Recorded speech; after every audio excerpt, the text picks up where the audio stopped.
Tzvi Lebetkin, the Rabbi from another planet. Please like, share, and subscribe, and ring that little bell. Ring the little bell so you're notified when new videos drop. And when you're right, baby. And you should crow about it. Well, not too much, but you know what? Nobody else is gonna sing your praises. You should sing your own praises. When you're right, you are right. And I think I was right. I don't listen. Do I know if I'm ultimately going to be right? I don't know. What am I talking about, right? What am I doing? Russell D. Davies has been talking. His new show, Nolly, is coming out on, February 2nd? I'm recording this on January 30th. But this might go out the same day as Nolly. I don't know. It's going to go out in the next couple of days. But he's been talking a lot. And talking a lot about what's he's thinking about, what's bothering him, what he wants to do with Doctor Who. And a lot of thoughts. And essentially it's like this, I think he very much believes in representation and diversity. He thinks it's horrible that if somebody feels that they're invisible from television, right? They feel that they're invisible from media, right? I think he feels that's a really genuinely bad thing. I can hear that point of view. I definitely can. I think it's been somewhat twisted to destroy television, destroy entertainment. And it turns out, so does he think so as well, which is where we start off in this video. He gave a really good explanation about how the diversity hiring, which is essentially what he's talking about, has really, really severely impacted TV. He said he saw these people didn't see themselves being represented, so they got themselves into positions of being able to make right TV. They were, he didn't say this, but this is also, they have like elevated status. They have like this protected status because they're, from these fashionable marginalized groups, and so they get the jobs very quickly. They get raised up very quickly. We saw this in comics, and they just have no ability to write. They have no aptitude and ability for television. They have no love for television, and I think that's really, really, really does bleed out in their work. Now, having said that, the template of what's going on in television about they will just keep vomiting out more and more of this substandard garbage by these substandard writers is something I think he wants to take advantage of. But also, I think he believes in marginalized people being seen, right? I think that's something that's very important to him. And I don't think they are seen in the dire crap they have coming out, which is why I think he wants to create Doctor Who as a mentoring hub, right? To create a new generation of writers, a diverse generation of new writers and television creators that can actually bloody write, right? I wouldn't bloody mind, because if you can, I wouldn't bloody mind anything if they could write, right? It's because if you can write, you can make everything work. You really can. I look back at the things I reasonably strongly disagree with in terms of politics. Malcolm Hughes' worldview, right? And I'm not Nick Briggs, okay? There you go. That's much more contemporary. I always respect their work, right? I always respect their work, and I'm interested to listen to it because I like listening to perspectives outside of myself, and maybe I'll change my point of view. Maybe I'll take on what they're saying and create my worldview, right? So I think it's very, very valuable in that way. But yeah, people keep looking at the new era of Doctor Who, going, "Oh, it's gonna be woke." It doesn't meet my definition of that from what they're talking about, right? Which is what we're going to be looking at here. This is from my live stream last night. Also recorded on Sunday, January 29th, right? Where are we going to be by July? Could you imagine? I have no idea. If the world's still going to be. We keep kind of like very slowly and methodically advancing to nuclear war, right? We just we just kind of forgot about it now. It's weird, but there's slowly and methodically moving towards nuclear war. So hopefully we're in July. But anyway, I recorded this on January 29th. It's a couple of things. Firstly, it's a bit of a tweet thread based on an interview with Rusty Davies and Mark Gatiss about how to save British television. Oh, I can't wait to read that interview. It's £1 for 6 months on the Times. Yes, you're getting my pound, mate. You are getting my pound. Well, at least that's what they say. They'll probably be like, oh, that's if you sign up for 10 years and we charge you $500 or something ridiculous like that. I'll find out. I am so getting that, and I don't, as I said, I don't know when this is going out, but that will be on my live stream. That interview, which I am fascinated to read, will be on my live stream when Tuesday, was it? Today's Monday. So Tuesday, January 31st. So if you're looking for it, yeah, we are definitely going to do a deep dive on that. Really fast. I can't wait to hear what they have to say. I think they're both going to have very interesting takes. Anyway, before we get into this, like, share, subscribe, comment, all those things. You know I love those things, baby. I love those things so much. Oh, they make me warm and tingly. Yes, they do. I know it sounds silly, but they actually genuinely do. So if you can hit the subscribe button, that really is nice. Thank you very much. In the video notes, there's my all my social medias, my twats, my Twitter, what is it? Instagram, Facebook if you want. I don't know. You can sign up to this Facebook, I guess.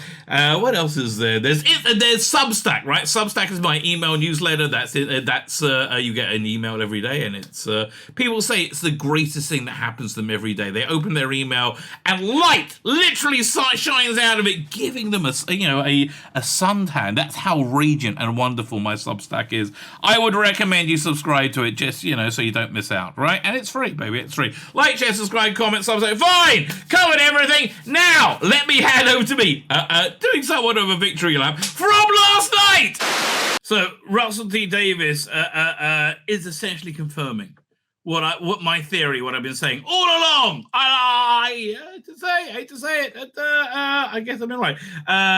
Cecchini. Okay, Kevin Cecchini. I might forget. You might have to remind me, okay? That happens. I apologize in advance. But that does happen. Anyway, I think this is very good news. I think it's good news for the world because it's always good news for the world when I'm proved right? I think that genuinely... You know what? That's good news for the world because that means the light of truth is starting to emanate, right? Starting to emanate through the different sphere and finally coming out in the realm of Doctor Who. Oh, come on. It's slowing down again. Really? Okay. This is just an image. Dude, you can manage this, right? You can do it. Yes, we can. So yes, Russell T Davies has done the impossible and made me buy a subscription to the Times. I'll get the minimum one possible, but I am getting this sorting article. This is, we're going to go do a deep dive of this on my stream on Tuesday. Russell T Davies, you make all the back catalogue available first on iPlayer. I swear that will happen, and that's going to happen, right? But there are contracts. It's our heritage. It deserves to be there so kids can fall in love with Doctor Who. Like they love Friends. Yeah, oh man, I understand. I'm very psychopathic to Russell T Davies. I hear it, but I disagree with him so much, right? And I like that he's saying this out loud, and it's such a good idea. And it does mean that if it can happen, it will happen. I think it's going to happen, right? I think it's going to be like you're going to get that. Doctor Who hub. I think I'm getting that on Disney Plus of all classic and current Doctor Who. I mean that for me is Disney Plus right there. Okay, I'm on board. If they can get the Blu-ray supplementary material as well, they should. They absolutely should. Right, and I don't even think it will hurt Blu-ray sales. People will still want to buy it. Maybe give it like a 2-3 year thing. But people always want to buy these things. Anyway, let's keep going. So this caused a bit of furore, right? It's wonderful. Then he goes on and says, the reason I spun out Torchwood and Sarah Jane Adventures first time round was to keep the channel controllers interested in Doctor Who. It's a brand. It's a franchise. So clever. And it was so ahead of its time. In 2005. This is what they were doing in even the MCU hadn't started yet, had they? right? But he's a nerd. He understands genre, right? I do a lot of mentoring. Yes, he does. I think he's genuinely a good person. I think he's a moral person. I guess it's another reason I like him. I think he's genuinely a moral person.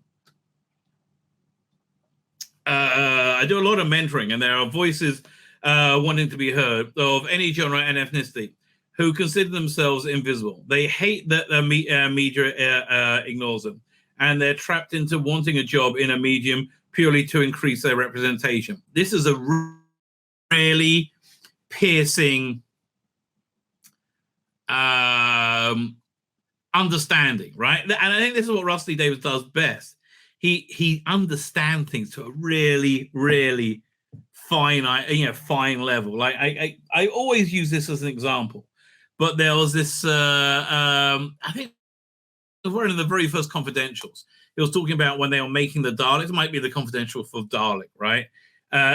When he came in and was it Mike Tucker was making it? I think it was Mike Tucker.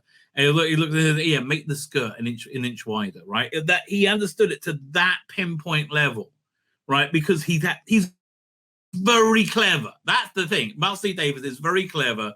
He's a very, very, very fine observer of reality, which is why he's able to replicate it so well, right? And I think he does. I think that's the hallmark of everything he does. I think it seems to have very real characters because I think he understands people, he understands relationships, and he understands things on a very deep level. Anyway, that's why I think he's probably a good person, right?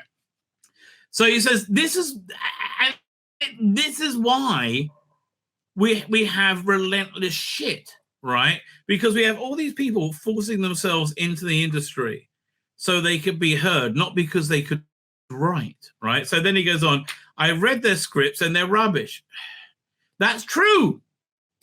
I hate to say it. Most of the Jodie Whittaker era was rubbish, right? Vinny Patel's scripts were rubbish. Yeah, Pete Matisse weren't that much. I mean, they just needed to be better, right? They need to be put. They're rubbish. They don't actually love television, so they don't know how to write for it. Exactly the same with comic books.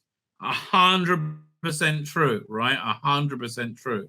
So this was only recently published on the Twits.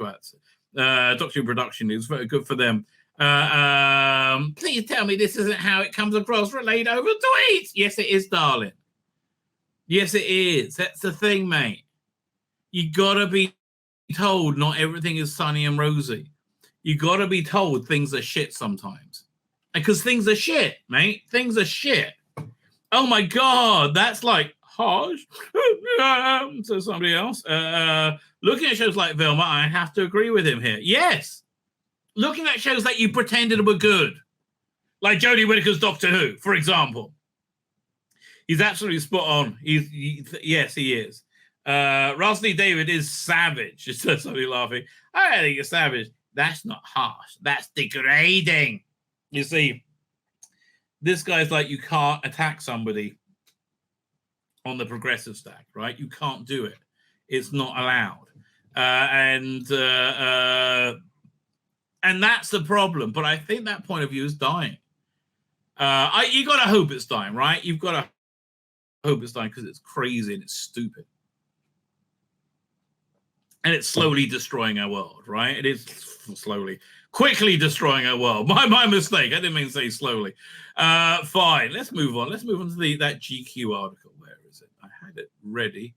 I had a little GQ article with Russell T. Davies. No, I've lost it. Sorting out.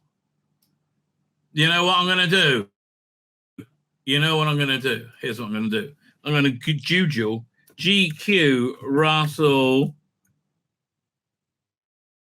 T. Davies. Boink. Where is it? GQ magazine. Got you. Here we go. GQ.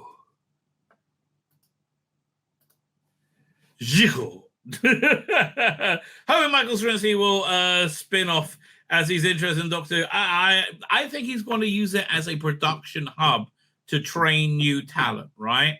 I think he's going to use it as a production hub to train new talent. Which Doctor Who spin-offs do you think should happen? Well, that's a good question. I would like to think There's going to be a kiddie one. There's probably going to be some animated thing for a younger audience. I think the Ace Adventures are likely. I think that's a very strong possibility. I think. Look, listen. In my perfect universe, what I would like to see would be Shooter's season. 8 episodes every year as like the tentpole, or whatever. Whoever the current Doctor is, as the tentpole. Shooty, who I think we can now call the Orange Man, right? Nobody would mind that. He's very orange. The Orange Man. That works out well. Orange Man good. That could be his thing. Orange Man good. Yeah, I like it. I like it already. Anyway, that was just off the top of my head. Anyway, so, but then in the perfect thing, I'd like to see like a David Tennant special, right? Or a Matt Smith special, right? Or a 3-parter, or a Capaldi 4-parter, or something like, or a McGann 4-parter through the year. That I would like to see, like 2 or 3 of those a year. I would love to see an annual Christmas Peter Cushing Doctor Who starring Mark Gatiss. You would love it. You'd love it as the Peter Cushing Doctor Who. Like lean into that brightness, that like, oh, I'm Doctor Who. That'd be wonderful. And like, you go back and watch the first one where he's like, oh, he's so cute. Oh, I love that. Yeah, so absolutely. I would love to see that every year. What else? Okay. I would like to see a grown-up animated series, like a 12-part grown-up animated series, hour-long each, which of different Doctors as well, right? I would love it. Doctor Who Infinity. That would be good to get us started, right? I think Unit has great potential, says Colin Archer. I think you're right, Archer. In the proper hands for a variable genre show. Yeah. Everything's in the proper hands. Again, I think this is a hub that Russell Davies is going to use to build out new talent, right? If he wants to do a non-Doctor Who grown-up show, I said he should do a adaptation of The Life and Scandalous Times of John Nathan Turner, right? Just like this Nolly show, how he was screwed over by the BBC, right? I absolutely think he should do a What Happened show, right? I think that'll be absolutely fantastic. I think he will be absolutely fantastic at it. Interweb's playing. I'm so close to rebooting. Rebooting. It might happen. It might happen. Dude, I'm sharing an interweb web. Here it comes. There you go. Rusty Davis wants Edgar Wright to direct Doctor Who. So if you, I would share this, but man, it's going to take forever to play. Let's see if it will. Video file. Let's have a go. She cried. Jigger. Doink. Let's see if this plays.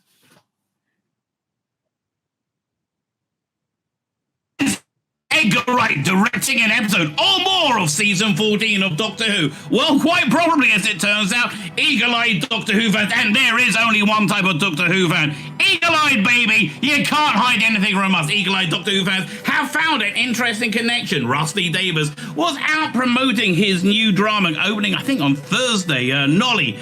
Was it ITVX? Which I have no idea what it is, but I am. By the way, please go check out my shorts. Looking forward to it. In an interview in GQ magazine, mentioning Edgar Wright as a director he'd love to have, but it goes a bit deeper than that. Edgar Wright, a while back, posted on his Instagram a picture of a blue door, which Russell T. Davies liked, prompting a furore of speculation. Now, that blue door seems to be exactly the same one that we've seen in some of the production shots of the next series of Doctor Who. Who knows? Or dares to dream, baby! That's just a man you should listen to. That's what I say. That's a man you should listen to. Man in the know. That's who that is. Doink. So yeah. Spook style with aliens, more violent and adult. Yeah, I think they're probably going to do that as well, right? I think, look, the way they did Torchwood for as an adult drama and and Sarah Jane Adventures as a child drama. Then they had the cartoons. Oh, come on! Infinite Quest. which I thought was quite good. I liked it at the time. It's just a bit dated now. Come on, you can do this. You can do this. No, don't make me reboot. It's really thinking about it. It's really thinking about making me reboot. Oh, the two rabbis. Oh, there's always a rabbi on rabbi action. There you go.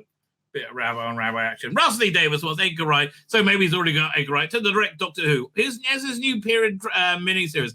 It's so funny to me, things like in the 80s as a period miniseries. I guess it is. Nolly hits ITVX. We speak to one of Britain's best-known TV writers. Well, he's so good on talk shows.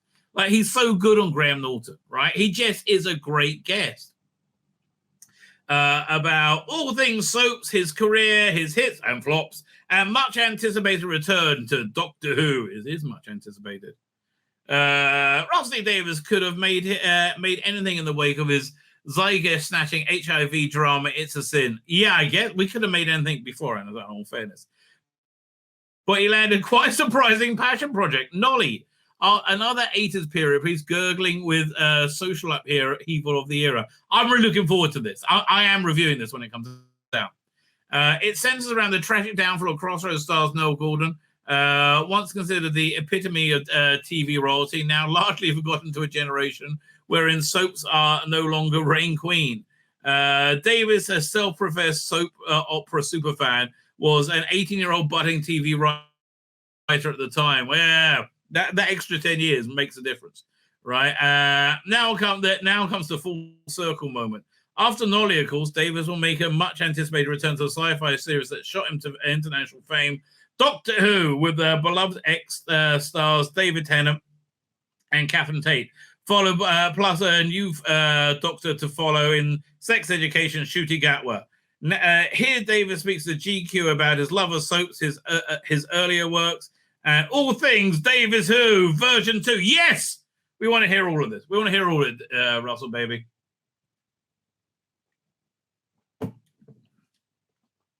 Last time we spoke, you told me that the script for It's a Sin sat in your drawer for about 4 or 5 years before you finally got it commissioned. Really?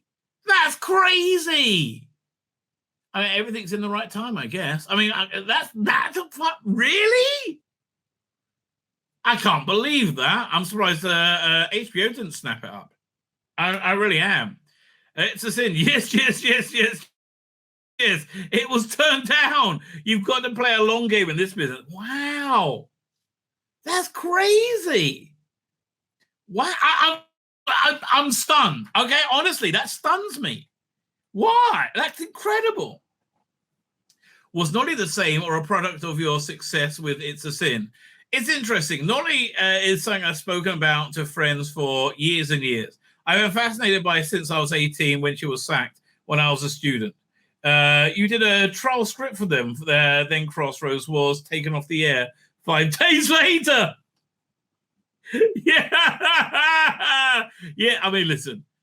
If your trial script was anything like, what's that one you found? You got Big Finish Duke. It was awful. Oh God, it was awful.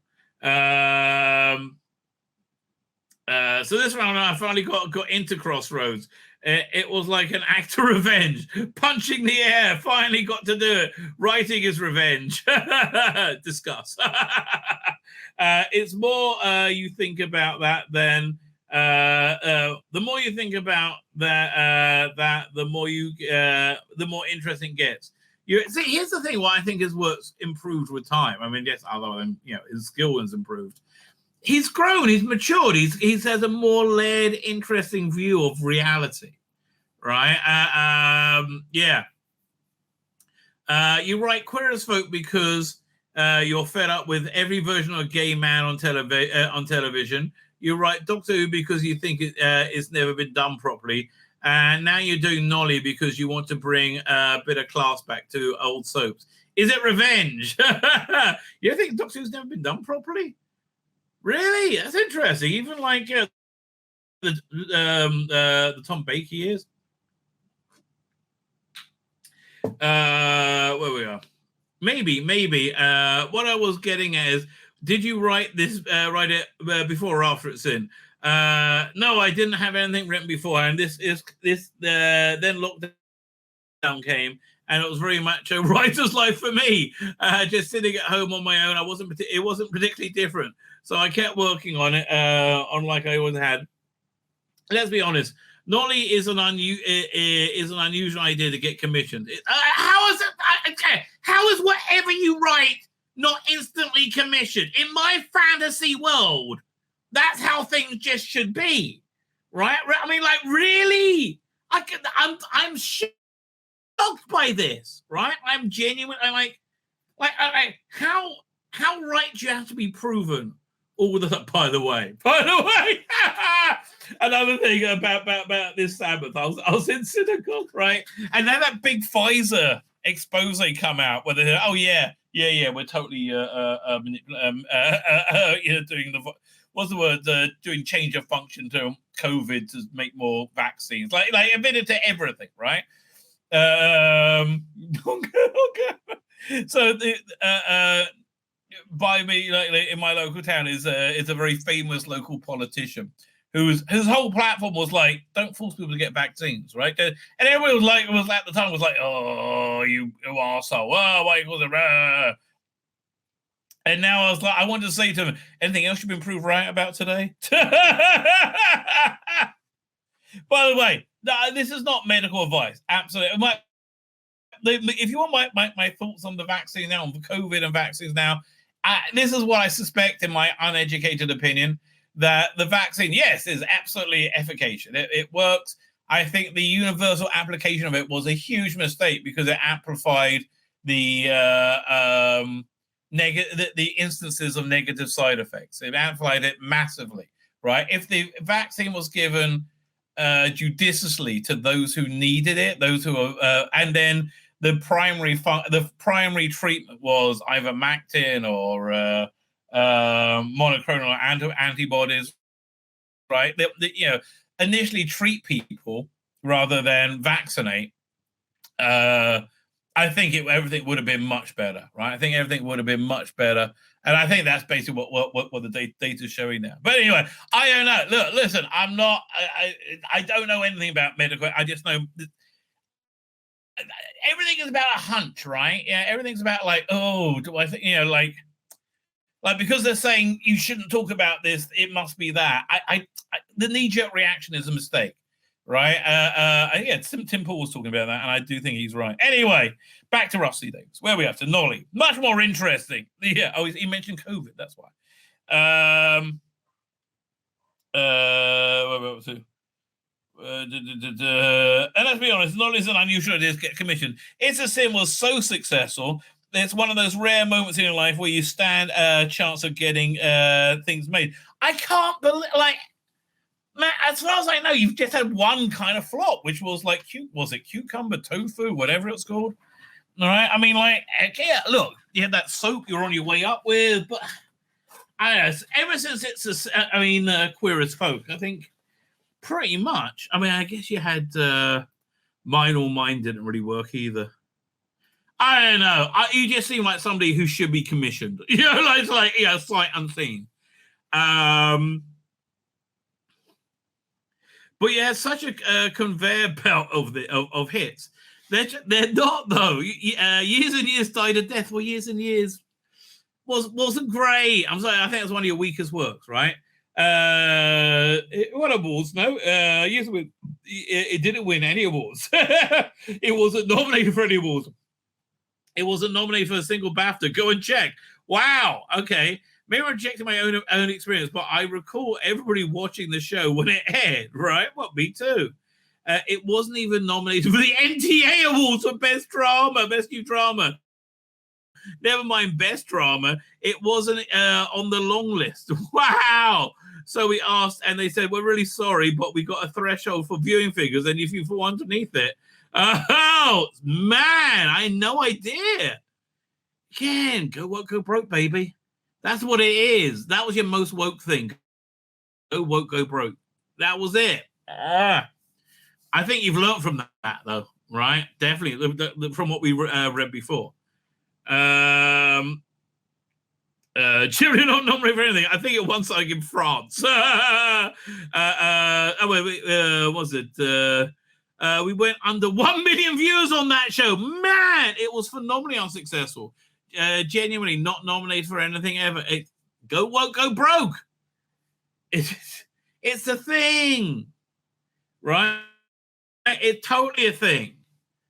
That was a mistake. I think what you've done very successfully then is you cultivated a very specific and loyal audience and demographic in UK, the gays. I'm not gay. We watch all your stuff, Queer as Folk, It's a Thing, Cucumber. No, I watched Doctor Who. I watched the stuff I think is going to be good. And we're chatty. Cucumber was a disaster. The viewing figures are absolutely disastrous. There was well under 1 million, 800,000 an episode, thereabouts. Terrible figures. You've had such affection, real reverence for the soap as a genre. I'm curious about why. That's an interesting question.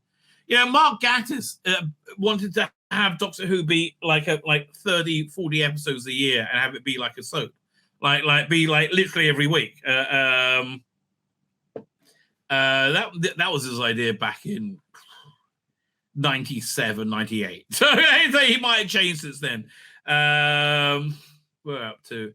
Oh, absolutely. I love them. I know you do, Russell. And that's and I think the world is changing now. It's part of the reason why I think Nolly, why I was interested in writing Nolly. You know, if the world is moving to a streaming model, right, the whole date release thing, which soaps really depend on, doesn't work, right? I wonder how they're going to like adapt for that era. That's interesting. As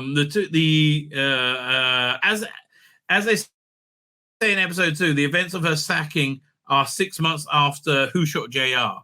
So when all the soaps became supercharged, it was that's when all the soaps became supercharged. Yes, it was. It was a fascinating period. That's when you had. I'm not sure about the dates. Very soon after, Ken and Deirdre and Mike Borden, Coronation Street. That was huge. Oh, that was huge.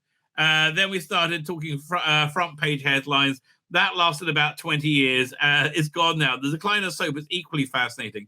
Who has a conversation about soaps anymore? It's true. It's like, you know, there's the Netflix shows, you know, whatever binge thing you want to drop. How long had you considered coming back to Doctor Who? Well, I know this story. Well, honestly, it wasn't a plan of mine. Although I had an issue, I have to issue a massive caveat and say I was a massive Doctor Who fan since the age of 3. I'm about the same. Yeah, actually, I want to talk about that one. You know why? Why I think Doctor Who really appreciates the people who are a little bit different, marginalized people, gay people, clever people, you know, which I think Doctor Who, generally speaking, appeals to people who are cleverer, right? So I think Tom Baker's Doctor really epitomizes that. It's they played it with, he called it Olympian detachment, right? He was like how silly he felt, he like how much of a higher being he was than everybody else around him who didn't realize it, right? Didn't and you know, it taught him like an era how to rise above the it not being advantageous to be smart, right? You know, outwardly, you know, appearing, right? So you just imagine you're Tom Baker and they were the idiots. You know, and that's why I always liked Deadly Assassin, because even when he went back home, you saw the disdain he had for his who were beneath him, right? They were just beneath him, and I think Tom Baker's Doctor and Doctor in general helped people who felt pushed on the side, that the people pushed on the side were actually beneath them, and that raised them up, right? I think that's that Olympian detachment, right? And it wasn't like looking down at them. It was like, again, it was raising oneself up more than anything else, and it was raising oneself up. I think in a valid way, because normally you were smarter, right? Doctor Who fans, generally speaking, are smarter. They just are. That's why normies, generally speaking, don't get it. Right? That's why the normies, generally speaking, you can show them a Jodie Whittaker episode, and they think it's Doctor Who. They just don't like it. They don't watch it, right? Normies don't get it. It's really true. It's weird, but they really don't. So since there's a three, I think think about it all the time. And when I wasn't producing it, people would always say, "Oh, are you going to write Doctor Who again?" And it was a bit rude while there were other people on the job to say, "Oh yes, I'll think about it now. I'll think about it now." We could always do Big Finish, mate. You can always you want to do anything, you can do a Big Finish. It's like there were other people running the show.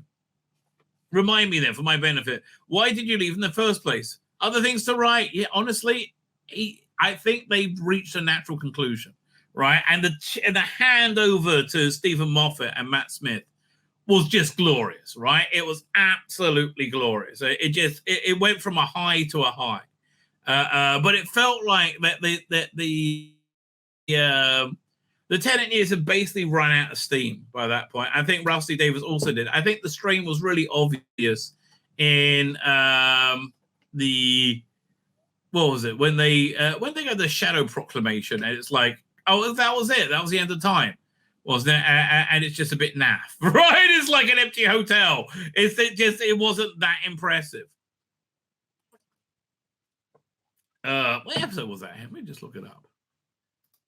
I just remember seeing go, oh look, the Jadoon's there, and that's about it. 1 second. Doctor Who Shadow Proclamation. What episode was that in? They mentioned it in a bunch of them. There we go. It was like a woman with white hair in a dinner dress. That was essentially the Shadow Proclamation. Stolen Earth, right? We saw it in Stolen Earth. That's the one. There you go. Doink. Where was it? Dr. Alex is there. How you doing, Dr. Alex? We were talking about the shower scene just now, earlier, and I said it's how reminiscent that is of season 12. You basically do a shower scene just so much better. Okay, there we go. Remind me then for my why'd you leave the I think to right. Simple as that. Cucumber. Actually, and then my husband was ill. Oh, so sad. Yeah, husband died. So then I left in 2010. It was my last episode. And we went to America. The Cucumber script was written, hit there. Then he fell ill and everything got delayed by about 5 years. Wow. But Cucumber was burning in my head. I never saw Cucumber, like most people. It was burning in my head. If Doctor Who hadn't come along, I'd have written that back in 2004. And was it what would have been like? Oh god! Oh my god! How would that conversation then? How would we have that conversation then? Would it have been more explosive or more strange? Because it was all the same script and nothing. I've really got to see. I have no idea even what it's about. It just seemed like more gay men. I'm not that interested. So why return now? Like we say, the immediate path of It's a Sin will probably be write anything you want. Yeah, right. You're right. You're probably partly. It's simply that I fell in love. It's simply that I love it, and I've always have loved it. Basically, and I just think the chips fell in the right place. That's essentially what the thing was. They did the watch-alongs. David Tennant said, "Oh, I'll do that. I'll do another one." And Kathleen said, "Yeah." So he contacted Piers Wenger, and they told him that they wanted to sell it to some big streaming network. And he's like, "Fuck me. Anybody else is going to fuck this up. I have to do this." Right? That's 100% how that story went. But the world has changed, and now we're the age of the streamer. I watched the Star Trek Empire with vast envy. Yeah, they just make shit, and they can make as much of it as they like. They make relentless shit. It's incredible. Like Discovery, it's like they just keep making it. I mean, they've had to turn the quality around a little bit. We had Strange New Worlds, I thought was quite watchable, but everything else has been shit. Apart from episode 1 of season 2 of Picard. Now, season 3 of Picard looks like it might be good. Who knows? But season 2 of Strange New Worlds looks like it might be bad. I mean, it's I don't know. I don't know what to tell you. We're up to.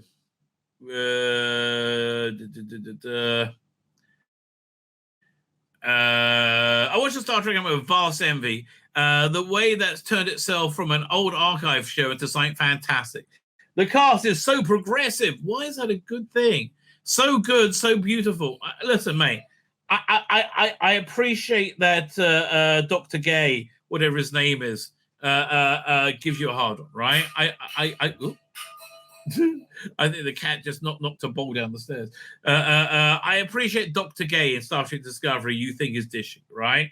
Man, it's shit, right? I think he knows it's shit. He knows bad writing, right? But they know he's got like you can make unlimited shit, and this is what Doctor Who would be. It would be shit, and they'll just keep making unlimited versions of shit if it wasn't for him. Fuck me, I've just worked out what's going on. He came back to Doctor Who because he realized they would just make it like Star Trek, which was unlimited versions of shit. Oh, thank you, Russell, mate. Right? It's very, and very cleverly, I think Star Trek is reaching out to making out like 52 episodes a year. So that's your yearly show. Genius. That's what he's aiming for. 100%. And there's a problem with the BBC. It's a public service broadcast. There's only so much they'll ever commit to. So I thought, with no criticism whatsoever towards the people who were running it at the time, because they were running it within BBC measures, it was time for the next stage of Doctor Who. I thought the streaming platforms are ready and the spin-offs are ready. I always believe spin-offs when I was there. I did Talk Show as a spin-off. I did Sarah Jane as a spin-off. Those spin-offs declined when I left, and I can see why. I very much left after 2008 when the money became scarce, right? I think it's fair enough. They're a public service broadcaster and the money was better spent on other things. No, it bloody wasn't. Spend it on Doctor Who, spend it on things people like, not, the shit that they make, not the Doctor Who they make now. Oh, that shit. But now it wasn't my idea. The BBC's notion to go for a streamer, Disney Plus, to invest in the worldwide, I completely agree with. We're not on the budget level with Star Wars and the Marvel shows yet. But you're working with millions of dollars more than you usually would, right? It's better than it was. Yes. I mean, any piece of television costs millions. We're not allowed to talk about the budget, and we're not on that Star Wars or Star Trek level. Good. Really? I think having a smaller budget is good. But it's more than I ever had to work with. I think he's saying that because there's only one show, right? They have bunches of shows. They're like, yeah, if you got like all the shows you got on Star Wars or Marvel, yeah.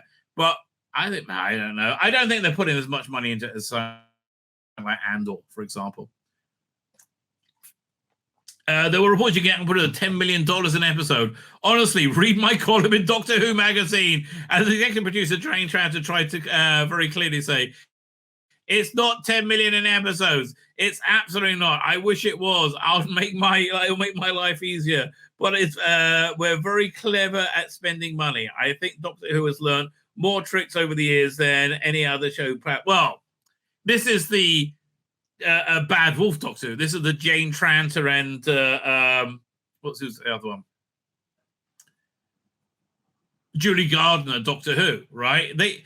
They know how to spend budgets very, very wisely, right? And we've seen it, right? I wouldn't trust anybody else. Russell Davies heard the BBC were going to do this, right? And he's like, if he doesn't do it, they're going to get some Alec Kurtzman piece of shit to do it. That's basically what he said in Doctor Who magazine. Yeah, that all just came together. That's wild, right? Has larger budgets changed your creative approach? Yes, I think it does. Whoa! Yes, we're having crazy shit. I'm looking forward to it. It's one of the reasons I come back. You can tell stories on a bigger scale. It's the same old problems. I still have to cut scenes because they're too expensive.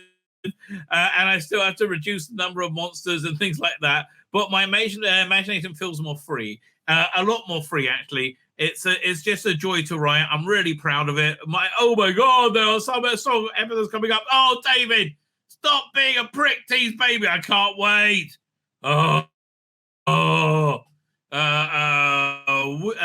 Would you come back if David Tennant and Catherine Tate hadn't? Oh, probably yes.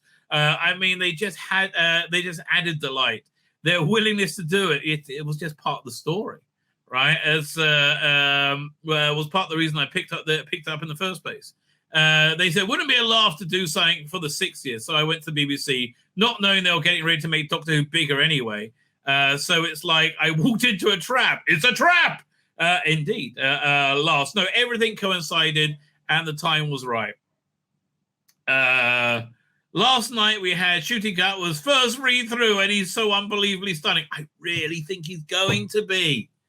Oh man, I really think he's going to be. I think it's going to be a Tom Baker level. I really hope so. I'm right. I'm talking up, aren't I?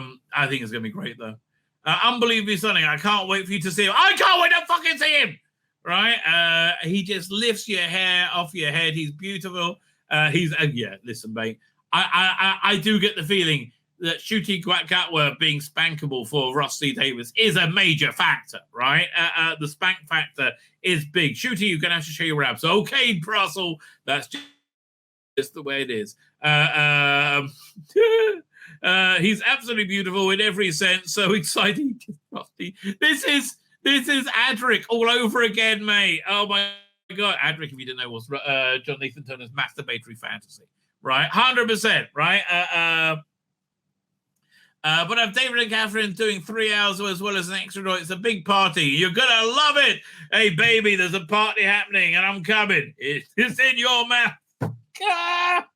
Any truth to speculation of Egler Road? Oh, no. Oh, no. What's the speculation? Yes, it is, you little tease. Oh, you little tease. You know you love it. Well, there was some cryptic Instagram posting last year, and the fans thought he might be directing an episode. Oh, yes, please. No, we wouldn't have kept that secret, would we? Yes, you would. If he's reading GQ, please get him to do it. I love him. I think he will. Nolly will be streaming on Thursday, and I will begin covering it also on Thursday.